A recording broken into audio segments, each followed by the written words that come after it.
금요일 아침 청년 큐티 청큐의 전광호 전도사입니다.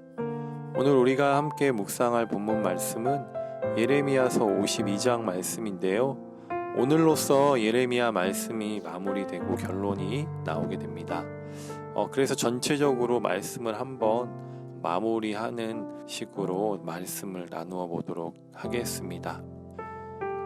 시드기야는 아주 처참한 결말을 보게 되는데요. 자기 자신의 아들들이 모두 자기 눈앞에서 처참히 죽임을 당하고 자신의 모든 고관들도 바벨론 군대에 의해 죽임을 당하는 모습을 보게 됩니다. 뿐만 아니라 자신도 두 눈이 뽑히는 끔찍한 처벌을 당하고 노사슬에 결박되어 바벨론으로 끌려가 죽는 날까지 옥에 갇혀야 했습니다. 그의 이름은 느부갓네살 왕이 예루살렘을 멸망시킨 이후 지어준 이름이지요. 시드기야라는 이름은 사실 여호와는 위로우시다라는 뜻인데요. 원래 이름은 마따냐라고 그의 부모가 여호와의 선물이라는 뜻으로 지어 주었습니다. 결국 불순종의 결말은 심판이고 그 심판주이신 하나님은 위로우시다라는 것을 이 시드기야 왕의 이름을 보면서 깨닫게 되는데요. 결국 하나님은 반드시 심판하시고 불순종의 결말은 두 눈이 뽑힌 것 같이 뽑히며 파괴되며 넘어뜨림을 당하게 된다라는 것이죠. 오늘 본문 말씀 12절에서 30절에서는 예루살렘 성전이 파괴되는 장면이 묘사가 됩니다. 12절에 보면 느부갓네살 왕의 어전 사령관 느부사라단이라는 장군이 나오게 되는데요. 그는 예루살렘 성에 입성하면서 크게 두 가지 일을 하게 됩니다. 첫째는 성전과 왕궁을 불사르고 예루살렘 성벽을 다 헐어버립니다. 이제 나중에 느헤미야가 나타나서 이제 성벽을 재건하고 에스라와 이제 이런 스룹바벨이 성전을 다시 재건하는 사건이 이제 나오게 되죠. 그리고 둘째는 이제 바벨론으로 데려갈 사람들과 물건들을 분류하기 시작하는 사건이 나옵니다. 그래서 총 3차례에 걸쳐서 유다 백성들은 바벨론으로 사로잡혀 갑니다. 그래서 총 4,600명을 끌고 가는데요. 놀라운 것은 본문에 언급된 강제 이동된 숫자는 기대보다 적다라는 것입니다. 아마도 이 인원은 남자들만 기록했을 것으로 보이는데요. 열왕기하 24장에 보면 포로로 끌려가는 사람은 18,000명으로 기록되어 있습니다. 이것은 여자들과 자녀들도 포함한 인원이라고 기록되어 있습니다.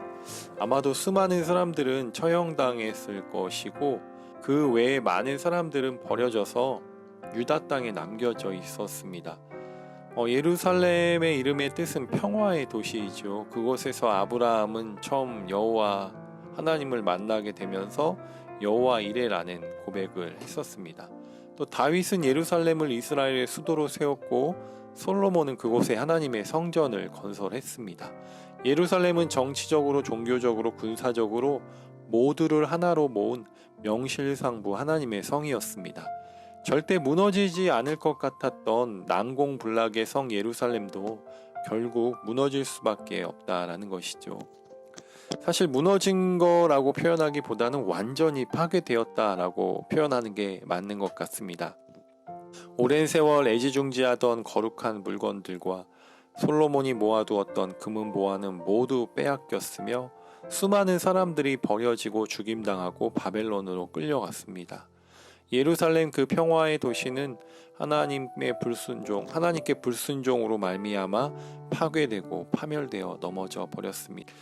솔로몬이 하나님께 이제 성전을 다 짓고 낙성식을 할 때 기도를 하게 됩니다. 혹여나 나의 후손들이, 나의 백성들이 하나님 앞에 잘못하면 용서해 달라고, 우리의 기도를 들어달라고 이렇게 기도를 하는 장면이 나오게 됩니다.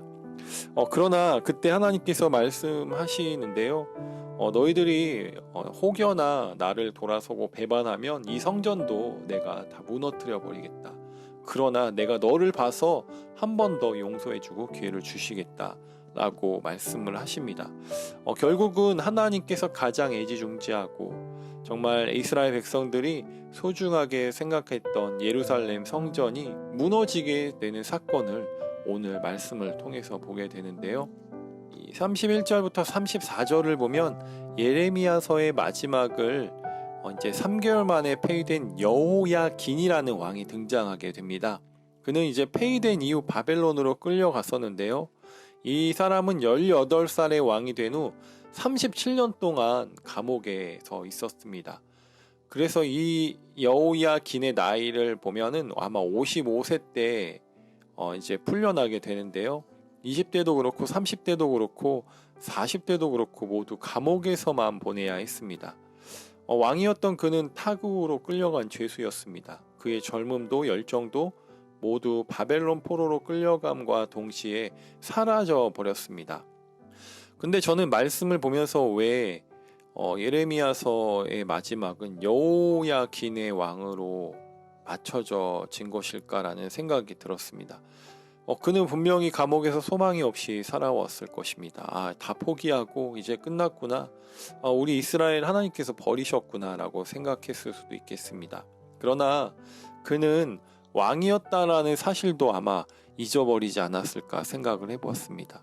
어쩌면 그에게 이스라엘의 왕이었다라는 사실도 굉장히 부끄러운 일이 아닐까라는 생각도 해보았는데요.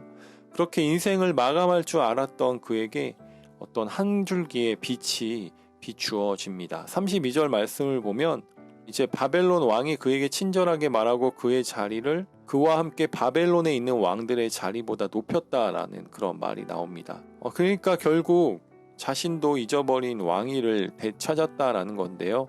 하나님께서 이 여호야김의 소망 없던 삶을 다시 한번 회복시켜 주시면서 이스라엘 백성들도 회복시켜 주시겠다라는 어떤 소망을 보여주신다는 것입니다.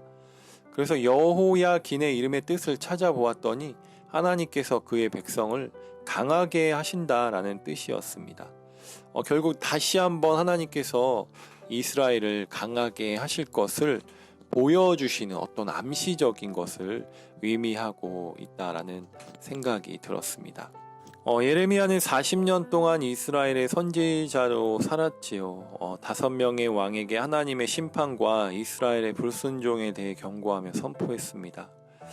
자신도 수차례 어려움을 당하고 감금당하고 예루살렘이 함락된 이후에 하층민들과 간신히 유다 땅에서 살게 될 줄 알았지만 총독 그다랴가 살해되면서 강제로 애굽으로 끌려가 그곳에서 죽고 말았습니다.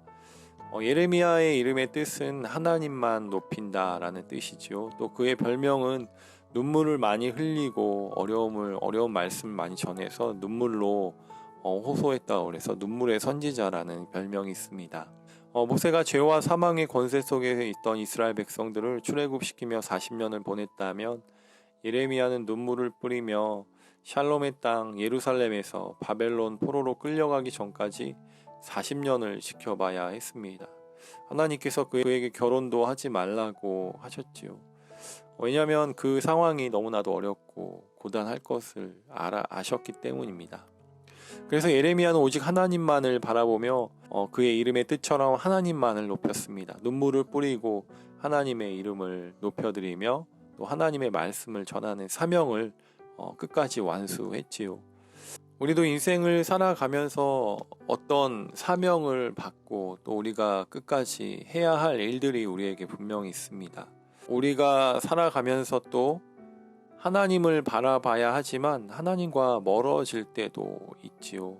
마땅히 하나님이 계셔야 할 자리에 나 자신이 번듯이 앉아 왕노릇하기도 했습니다. 때론 원치 않은 절망과 슬픔의 시간으로 인해 하나님을 원망하고 소리 질러 보기도 했었지요. 내가 무슨 잘못을 한 것이죠?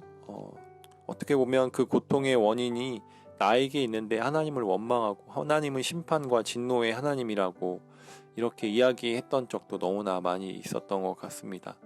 그러나 무엇보다 우리가 잊지 말아야 할 한 가지 사실이 있다면 하나님은 언제나 공평하시고 위롭다라는 사실입니다. 하나님은 공의의 하나님이시고 평강의 하나님이시고 사랑의 하나님이심을 우리는 깨달아야 한다라는 것이죠. 우리가 교만하고 하나님을 떠나 하나님께서는 우리를 다시 하나님 편에 서기 위해서 우리를 만지시고 치유하셔서 원래 자리로 돌아올 수 있게 인도하시는 것을 보게 됩니다. 그것이 우리에게는 고통스럽고 아닌 것 같고 이해하지 못하는 부분이라고 생각할 수도 있겠지만, 하나님은 하나님의 백성들을 선택하시고 또 그들을 끝까지 이끌어 가시는 것들을 보게 됩니다. 우리도 하나님을 더 바라보고 우리 안에 있는 욕심과 교만과 또 내 안에 하나님의 자리를 침범한 것이 있다면 그것들을 다 내려놓고 이제는 하나님을 바라보며 하나님을 섬기며 하나님을 예배하며 하나님을 찬양하는 우리의 삶이 되기를 주님의 이름으로 권면드립니다.